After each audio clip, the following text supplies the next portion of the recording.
Alam niyo po, lagi po natin sinasabihan yung ating po mga kabataan, no, na wag muna kayong magbo-boyfriend, magsi-sweetheart, mag-girlfriend, no? Dahil kailangan tapusin muna yung mga yung kailan yung pag-aaral, no? Dahil marami namang panahon na dadating yan.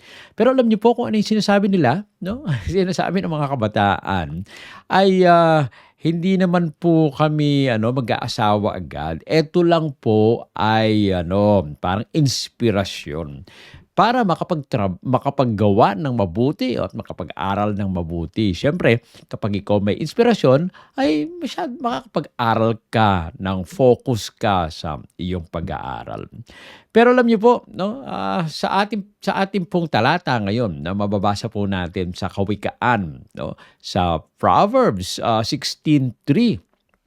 Sabi po dito, ipagkatiwala mo sa Panginoon ang iyong mga gawa at ang iyong mga pag-iisip ay matatatag. No, iba naman po ito, no. Ito naman po 'yung sinasabi ng ating Panginoon na ipagkatiwala natin sarili natin sa kanya. 'Yung mga kabataan ay iniisip nila na pinagkakatiwala nila 'yung kanilang mga isipan dahil sa 'pag meron kang inspirasyon siyempre gagawin mo 'yung gusto mo para ma-impress, no, yung dinidigahan o kaya yung nililigawan mo. Pero ito po ay iba. Pinapangako ng ating Panginoong Diyos na tayo po ay bibigyan ng kaliwanagan, no? Bibigyan tayo ng katatagan at kapayapaan sa mga taong ating pong kinakaharap at lubusang pinapaubaya ng ating Panginoon ang kanyang kalakasan sa bawat isa sa atin at ninanais niya na sinasabi niya na akin kayong inaanyayahan na kayo ay manalig at magtiwala sa akin. Alam niyo po, marami po ang mga taong abala. Ngunit hindi po sila payapa, no? Maingat silang nagpaplano, sila po ay nagiging masipag at gumagawa. Ngunit nabubuhay po sila ng pag-aalala. At minsan ay nagkakaroon ng kalituhan sa kanila pong buhay. Alam po, hindi po mapipigilan ito. Pero napakaganda nung sinabi po dito sa Proverbs 16:3, no? Na maaari tayong magpaplano, maaari tayong magsisikap, pero sa ating Panginoon pa rin dapat tayo umasa. Dahil ang ating mga plano ay mas higit, no, na mangyayari kung ito po ay nakaayon sa ating Panginoon. Now, sabi po ni Ellen White sa Education, page 262, okay? Ang tagumpay ng ating gawain ay nakasalalay sa ating pagtitiwala sa Diyos. Yan po pala. Kung gusto natin magtagumpay, ay magtiwala tayo sa ating Panginoong Diyos dahil doon at sa Kanya nakasalalay ang ating pong tagumpay. Kaya nga napaka-importante na tayo po ay magtalaga ng ating pong mga sarili sa ating Panginoon. Now, tingnan po muli natin yung ating pong text sa English naman, Proverbs 16:3. Sabi po dito, commit thy works unto the Lord and thy thoughts shall be established. No? Ipagkatiwala natin ang sarili po natin sa ating Panginoon, yung mga gawa po natin. At yung pag-iisip natin ay magiging matatag. Ulitin po natin sa English, no? Para ma-memorize po natin ito for this whole day. At ito po naman ay maging daan para po tayo ay lalong manalig sa ating Panginoon. Proverbs 16:3, commit thy works unto the Lord and thy thoughts shall be established. Now, tingnan po natin, meron po tayong anim na puntos po dito sa ating pong teksto na ating pong pag-aaralan. Ang gagamitin po natin ng word acronym ay commit. Napakaganda po na sinasabi dito ay commit italaga po natin ang ating sarili sa ating Panginoon. Letter C, commit everything to the Lord. No, ipagkatiwala po natin ang lahat sa ating Panginoon. Yan po naman yung ating narinig na paalala o paanyaya sa atin ng ating Panginoon. Letter O, our works matter to God. Okay? Mahalaga po ang ating pong mga gawa sa ating Panginoon. No? At hindi po niya binabaliwala ang mga bagay na ito. Letter M, minds stabilized by trust. Alam niyo po, yung ating pong mga isipan, no, ay nagiging matatag kapag tayo ay nagtitiwala sa ating Panginoon. No? Isa pang M, motives. purify through surrender, no? Nililinis po, no, ang ating pong mga motibo sa pamamagitan po ng ating pong pagsuko na kayo po ba ay sumusuko sa ating Panginoon? And letter I, intentional trust replaces anxiety. Alam niyo po, kapag sadya yung ating pong pagtitiwala ay pumapalit dito ang pag-aalala. Yan po yun. Hindi. At letter T, thoughts established by God. Alam niyo po, yung kaisipan, pag ang Diyos ang nagpatatag, no, talagang nagkakaroon tayo ng kapayapaan. So, tingnan po natin, no, commit natin po italaga yung ating pong mga sarili sa ating Panginoon at papatatagin tayo ng ating Panginoon. So, tingnan po natin yung unang puntos. No? Point 1, letter C, commit everything to the Lord. Ang sabi po dun sa text, commit thy works unto the Lord. Ipagkatiwala po natin ang lahat ng ating pong magagawa sa ating Panginoong Diyos. Alam niyo po, yung salitang pagkatiwala, hindi po ito literal na nanghuhulugang ipagulong o ilagay po natin ang buo, no? Yung pangangalaga sa ating Panginoong Diyos. Sabihin natin, ako Panginoon, dyan, matutulog muna ako, higa muna ako. Hindi naman po ibig sabihin na ganyan, no? Inaanyayahan po tayo na ating Panginoong Diyos na ganap na isuko. No? Hindi po bahagyang pagtitiwala. Na pag sinabing ganap na isuko, ibig sabihin, gagawa tayo, pero ang gagawin po natin, yung nais, yung sinabi, at yung nasa banal na kasulatan. Wala pong bagay, no, na napakalaki na hindi natin maaaring ibigay sa ating Panginoon, sa mga kamay ng ating Panginoon. Kaya nga, ilagak po natin ang lahat. No, hindi naman sinabing gagawin ko na lang. Hindi po gano'n, no? Pag sinilagak, ibig sabihin, alis na tayo, maglaro na tayo. Hindi po gano'n. Ang ibig sabihin ay commit thy way to the Lord. Trust also in Him, no? Ipagkatiwala po natin ang mga lakad po natin sa ating Panginoon na tayo po magtiwala sa Kanya. Hindi ibig sabihin, ibabagsak na lang natin at wala na tayong gagawin, no? Parang yung nag-hiking, no? Kami nag-hiking dati, saan ba kami? Sa San Jose del Monte kami po ay nag-hiking. Medyo kami ay kampante at saka relax dahil yung mga dumagat, sila po ang nagbuhat ng aming mga daladalahan, no? Pero hindi naman pwedeng sabihin na, sige, dalhin nyo na lang yan doon. Kami ay kargahin nyo na rin. Hindi po ganun. Maglalakad ka pa rin. Pero anong sinusundan mo? Sinusundan mo yung lakad po ng mga dumagat. Dahil kapag hindi mo sinundan, maliligaw ka. Kahit magaan yung inyong daladala. Now, ganun din po, no? Sabi po sa James 4:15, if the Lord will, we shall live and do this or that. No? Kapag kalooban o niloob ng ating Panginoon, yung ating mangyayari sa atin, ay magagawa po natin ang mga bagay na ito. Kaya naman, kung tayo po, no, yung mga nauna, no, na ating pong mga naginawa, kapag ito ay inilagay natin sa plano ng ating Panginoon at inaayon natin sa plano ng ating Panginoon, talagang tayo po ay papatnubay na ating Panginoon, no? Talagang makakatiyak tayo, no, na ang ating Panginoon ay hawakan ang ating kamay at tayo po ay aakayin. Kaya nga simulan po natin ang mga plano natin, no, sa pananalangin. No, po natin kalimutan yan. Kundi tayo po kapag kumilos po tayo, no, sadyain po natin na ginagawa natin yung nais ng ating Panginoon sa ating pong buhay. Okay? So, yan po, no, yung unang puntos na binabanggit po sa atin ay ipagkatiwala natin ang lahat sa ating Panginoon. Okay? So, ang sunod po, letter O sa ating pong acronym na commit. Letter O, our works matter to God, no? Mahalaga po ang ating pong magagawa sa ating Panginoon. Alam niyo po, interesado ang ating Panginoon sa ating pong mga pang-araw-araw na gawain, no? Hindi po niya hinihiwalay, no, ang banal, no, at sekular. Hindi ibig sabihin ay gagawa tayo ng banal, mamaya-maya gagawa tayo ng hindi maganda, no? Ang ibig sabihin po na hindi po hinihiwalay is that kung ano tayo sa mga banal na bagay, dapat gano'n din tayo. Kung tayo ay wala sa church o kaya dumadalaw tayo sa mga kaibigan natin ng mga hindi pa nakakilala sa ating Panginoon. Hindi po dapat nagbabago yung ating pong mga ugali. Dapat ating pong i-commit, no? Yung sarili natin sa ating Panginoon dahil yung mga ginagawa po natin, mga sinasabi natin ay importante sa ating Panginoon. Huwag po nating ihiwalay o parang i-compartmentalize, no? Pag sino ang kaharap ko, mabait ako diyan. Pag ito ang kaharap ko, hindi ako mabait, no? Hindi po dapat. Dapat pare-pareho yung ugali natin kung sino man ang ating nakakausap, kung saan man tayo naroon.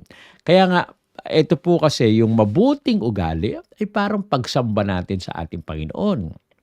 Ginagawa natin yung nais niya at nagbibigay kalwalhatian tayo sa ating Panginoon. Pinagpapala po tayo kapag tayo po ay nagsisikap, no? Kaya napaka-importante po dahil sa ating pong paggawa, importante sa ating Panginoon yung mga iniisip po natin at mga kinikilos natin. Sabi po sa Colossians 3:23, whatsoever you do, do it heartily as to the Lord. No? Kung ano man ang inyong ginagawa po, ay gawin po natin ito ng buong puso gaya ng paggawa o paglilingkod sa ating Panginoon. Maaari kasi siguro, hindi naman yung Diyos. Sabi nga ng ating Panginoon, di ba? If you do this to the least of these my brethren, you do it to me. No? Kung ginawa daw po natin ito doon sa mga anak o yung mga tao na ito, na brethren ng ating Panginoon, na kapatid ng ating Panginoon, ay ginawa natin ito sa Kanya. Kaya nga kilalanin po natin ang ating Panginoong Diyos, no? At ang ating pong mga lakad ay magiging ayon sa ating Panginoon. Sabi po sa Christ Object Lesson, page 326, no? Every duty becomes sacred when done for God. O lahat daw po ng tungkulin po natin ay nagiging banal kapag ginawa ito para sa ating Panginoon. Okay?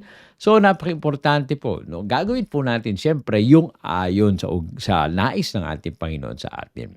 Dahil kung ito po ay taliwas, ibig sabihin hindi natin ginawa para sa ating Panginoon. Sabi niya, huwag kang magnanakaw. Pag nagnakaw ka, ayon ba sa nais ng ating Panginoon? Sabi ko, kinanakawin ko to. Para meron kaming pagpapatayo ng church.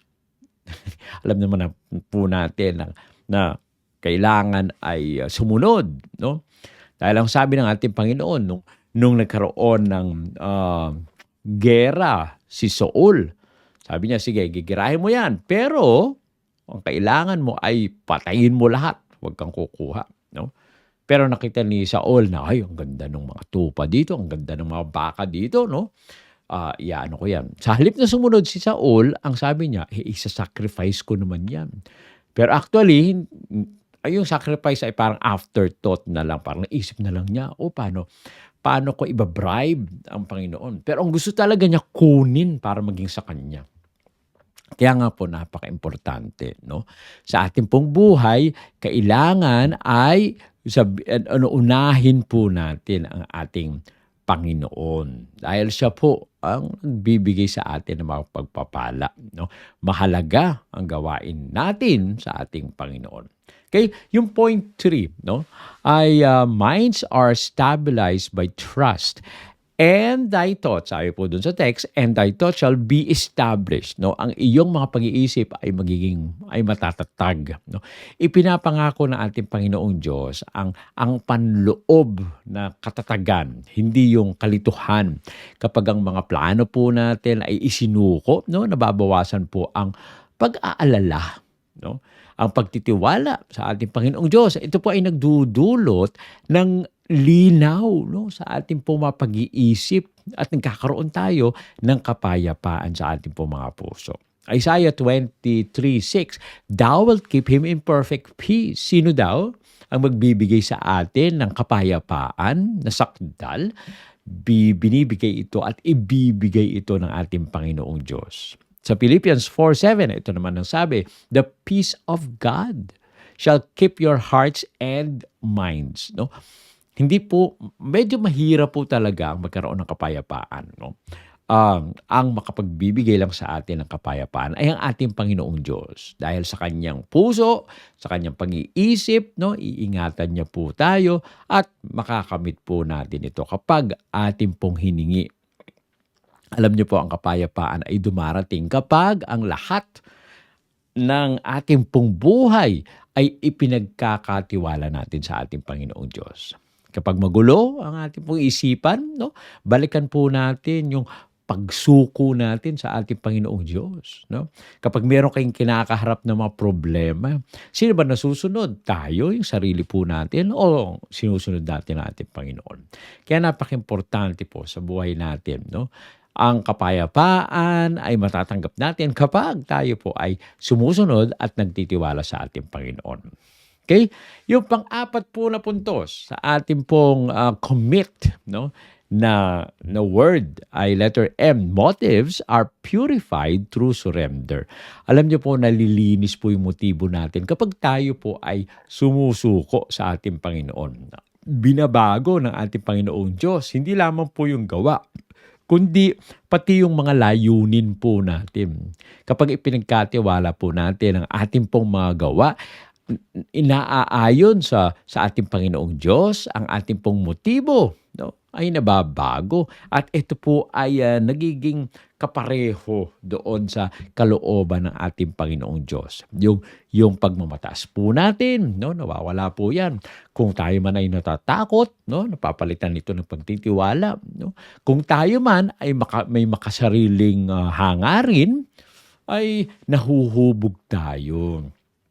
Na tayo po ay maging mapagpakumbaba at mapagbigay. Itinatatag po kasi na ating Panginoong Diyos yung kaisipan na tayo po ay magbigay kalwalhatian sa Kanya. Yan ang focus. No? Kahit sa last days, Revelation, no? Give glory. Sabi po doon. Magbigay papuri tayo sa ating Panginoong Diyos. Sabi po sa Proverbs 16:2, all the ways of man are clean in his own eyes, but the Lord weigheth the spirit. No? Maaari na yung lakad po natin ay malinis, no, sa ating pong mga sariling pagtingin. Pero ang ating Panginoon, siya po ang nagtitimbang, no, ng mga nagagawa po natin. Kaya siyasatin po natin ang ating pong mga gawa. Yan po yung sabi ni David, no? Search me, O God, and know my heart. No? Ganon ginawa po tayo. Ay siyasatin, lalangin natin na siyasatin ang ating Panginoon ang ating pong mga puso. No? Kaya wag po tayo basta-basta magtanong lang, no? Ano bang gagawin ko? Kundi ang tanong natin, no? Panginoon, no? Kayo nawa po, no? Ang luminis sa akin at maging yung layunin nyo ay maging layunin ko rin. Okay? At ang panglima, puntos, no, letter I, intentional trust replaces anxiety. Kapag tayo po ay sinadya po natin yung pagtitiwala sa ating Panginoong Diyos, no, naaalis, no, nawawala yung pag-aalala po natin. Kaya kapag tayo po ay nagtalaga ng ating pong buhay sa ating Panginoon, no, ay nagkaroon tayo ng pagpapakumbaba, no, sa harapan ng ating Panginoong Diyos, ang kilos po natin ay naaayon sa gawa ng ating Panginoon sa pamamagitan po ng pananampalataya. Hindi po inaalis ng pagtitiwala ang pagsisikap. No? Ibig sabihin, nagtiwala na ako, wala na akong iintindihin. No? Ito po ay nagbibigay direksyon. No? Kapag tayo nagtiwala sa ating Panginoon, ano ang nangyayari? Nalalaman po natin kung saan tayo kikilos, kung ano yung gagawin po natin. Dahil ang ating Panginoon ang bibigay po ng direksyon sa atin. Tayo po ay sumusunod lamang. Ano pa, lumalago po tayo, no, sa ating pong buhay. Hindi tayo ang magkokontrol sa sarili po natin, kundi tayo mananampalataya sa pagsunod sa ating Panginoon. At tayo po ay kikilos ayon sa nais ng ating Panginoon sa atin. Sabi po sa Matthew 6:33, "Take therefore no thought of the morrow." No, wag daw po nating wag tayong mabalisa, no, tungkol sa kinabukasan, magtiwala tayo sa ating Panginoon. Sabi pa sa 1 Peter 5:7, "Casting all your care upon him." Ipagkatiwala daw po natin sa Kanya ang ating pong kabalisahan. Kaibigan, ngayon, ano ba ang inyong nararamdaman? O ano ba ang gumugulo sa iyong isipan? Maaari sigurong meron kang kapamilya na merong karamdaman, no? O kaya naman ay yung business mo ay hindi masyadong lumalago. Yung anak natin o nag-aaral natin ng mga apo ay parang hindi nagko-concentrate sa kanila pong mga pag-aaral. Yung asawa po natin na parang nararamdaman natin na parang, baka hindi na ako mahal nito at marami-marami pang iba, 'no, ang ating pong mga naiisip na mga kaguluhan. Pero alam niyo po napakaganda sinabi dito sa 1 Peter 5:7, "Casting all your care upon Him." Ipagkatiwala po natin yung lahat, no, ng alalahanin natin sa ating Panginoon. Dahil kapag tayo ay nag-alala, no, hindi po natin nakikita yung kamay ng ating Panginoon. No? Sabi nga ni Ellen White, worry is blind. Okay? Pero ang pananampalataya, sabi po ng propetisa ni sa Ellen White ay malinaw, no? At pinapakita sa atin yung tamang landas, no? Kaya nga gawin po natin ang makakaya po natin. Pagkatapos natin ipagkatiwala ang sarili natin sa ating Panginoon, mararanasan po natin, aanihin natin yung bunga, no, ng Panginoon mismo ang magbibigay sa atin. Huwag po nating kontrolin yung ating pong environment o kaya yung mga pangyayari, no? Iniisip natin, pag eto ginawa ko, eto mangyayari. Pag eto, hindi po no? Maaaring eto ang ginawa nyo, pero iba naman yung outcome. Kaya napaka-importante po, since only God knows what will happen in the future, we might as well trust Him. No? Hindi po natin alam kung ano yung mangyayari sa kinabukasan. Kaya napaka-importante ay magtiwala tayo sa ating Panginoon. At ang pinakahuli sa ating pong acronym na commit, point 6, no, letter T, thoughts established by God's direction. Alam niyo po, pinapangako ng ating Panginoong Diyos ang matatag, no, na direksyon para sa ating pong isipan. Pag sinabing itatatag, no, nangangahulugan po ito na tayo po ay papatibayin, no? Papapirmihin tayo, hindi tayo matitinag, no? Dahil tayo ay matatag sa mga pangako ng ating Panginoong Diyos sa kanyang mga salita, no? Dinadala po ng ating Panginoong Diyos na tayo po ay maging maayos sa ating pong direksyon, no? Ano man ang mangyari sa mga araw-araw, lumipas man ang panahon, ang ating Panginoon ay magbibigay katatagan sa atin. Pinapalitan po ng ating Panginoon yung takot at kapag tayo ay nagtiwala sa Kanya, pinapatnubayan po tayo sa tamang layunin ng ating Panginoon. Sabi po sa Psalm 37:23, "The steps of a good man are ordered by the Lord." No? Yung mga hakbang daw po ng matuwid na tao ay pinapatnubayan ng ating Panginoon. No? Sabi pa sa Romans 8:6, "To be spiritually minded is life and peace." No? Ang pag-iisip daw ayon sa Espiritu ay buhay at kapayapaan. So, kung titingnan po natin, baliktarin po natin, no? Kung wala kang kapayapaan, hindi ayon yung isipan mo sa banal na Espiritu. Kung hindi ka nabubuhay, hindi ba ibig sabihin patay or walang direksyon yung buhay mo, ibig sabihin, yung pag-iisip natin ay hindi naaayon sa banal na Espiritu. Kaya nga, no, ang ating Panginoon ay tayo po ay inaakay. No? Nais na tayo po ay akayin kung tayo lang ay handang magpasakop sa ating Panginoon. Magtiwala po tayo, no? Nahubugin tayo ng ating Panginoong Diyos sa ating po mga pag-iisip, sa ating pong pagsunod sa Kanya. Lumalalim po kasi ang ating pong relationship sa ating Panginoon kapag isinusuko natin yung sarili natin sa Kanya. Ninanalangin tayo araw-araw at hinihiling po natin sa ating Panginoon na, Panginoon, Ikaw ang magturo sa akin ng tamang landas. Alam niyo po, ang ating Panginoon ay lubos na nagmamahal sa atin. Nais niya na tayo ay maging sagana sa ating pong buhay. Kaya naman, dito po sa Proverbs 16:3, no, ibinibigay po ang malinaw na landas, no, mula po sa pag-aalala tungo sa katiyakan. Tandaan po natin, no, commit, no, ating pong italaga ang ating pong sarili sa ating Panginoon. COMMIT, ano po yung letter C? Commit everything to the Lord. No, ipagkatiwala po natin ang lahat sa ating Panginoon. Letter O, our works matter to God. Mahalaga, no, ang mga gawain po natin sa ating Panginoon. Letter M, minds stabilized by trust. No, ang pag-iisip po natin ay pinapatatag kapag tayo ay nagtitiwala sa ating Panginoon. And isa pang letter M, motives purified through surrender. No?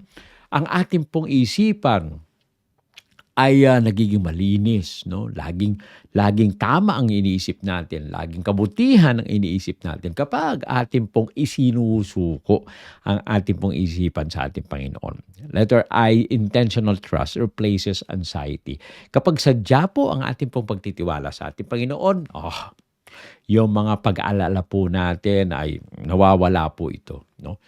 Kapag tayo po ay lubos na nagtiwala sa ating Panginoon, yung alalahanin po natin, no, ay nawawala po yan. Okay? At ang pinakahuli, letter T, thoughts established by God. Ang kaisipan naman po natin, pinapatatag ito ng ating Panginoon. Lagi tayong nagiging, yung direksyon po natin ay nagiging ayon sa ating Panginoon. Kaya nga sa buhay po natin, no, matuto po tayo para isang bata na payapa po sila kapag alam nila na sa daan ay kasama nila ang ating Panginoon. Hawak ang kamay ng tatay at alam niya na hindi siya papabayaan ng kanyang tatay. Kaya ganun din po tayo. Ipagkatiwala po natin ang gawain natin sa ating Panginoon. Ipagkatiwala po natin yung mga plano natin sa ating Panginoon. Magpahinga po tayo sa pangako ng ating Panginoon at itatatag po ng ating Panginoon ang ating pong mga kaisipan. Tayo po ay manalangin. Hamanayang banal Diyos na nasa mga langit. Ipapasalamat po kami sa pagkakataon na kayo po ay makapag-aral ng inyong banal na salita. Panginoon, nagpapasalamat kami sa inyong pangako at paanyaya na kami ay magtiwala sa inyo. Nang magtalaga ng isipan namin sa inyo. At alam po namin sa inyong pag-ibig sa amin, ninanais nyo lamang ang pinakamabuti sa bawat isa. Kaya naman, amin pong hinihiling ng inyong kamay ang mag-aakay sa amin at kami ay nangangako ngayon na susunod sa inyo ng lubos. Maraming salamat po, Panginoon, sa pagdinig sa aming dalangin sa pangalan naming Panginoong Hesus. Amen. Amen.